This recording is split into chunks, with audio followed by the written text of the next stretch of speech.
So we're going to touch on the importance of staying in communication with your workers, because if you lose that communication, well, we got a story about that. So I Maybe? I so don't know. yes, dude, I've seen this where like so the way I mean I've told you before that the way I work is like I give you something to do and then I'm done, right? Like I'm off to something else and I don't want to think about that thing until you tell me to think about it. Because like I want to make sales. I want to make money, right? That's why I do this. So when you asked me have I seen the communication like stop and then like things just go downhill from there? Yes. So I had this girl once, she's making phone calls for me. And I asked her to do some writing in her downtime. And so she's making the phone calls. And like a month later, I was like, whoa, what's going on here? Because I hadn't heard from her in like a month, right? And so I approached her about it. And this is how you solve the disappearing worker problem. Like you say, hey, I haven't heard from you in a while. What's going on? I know you're stuck on something. I know there's a problem.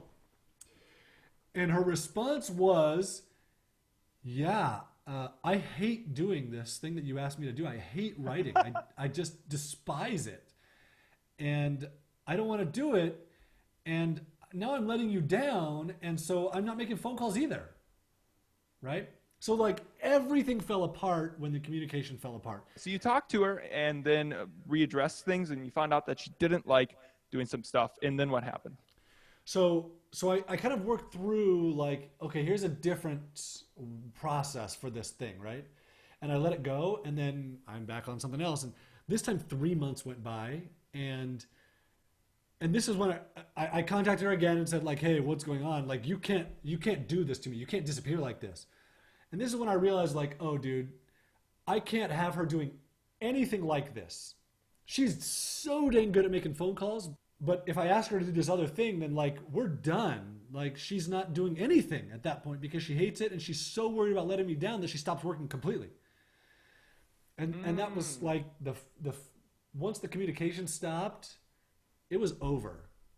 Like it so it's super important to keep that communication going because if it's not happening, there is a problem. Very, very important lesson. And that's what I found always. When I let the communication drop with people, performance extremely drops as well, especially when they're remote. On to the next video.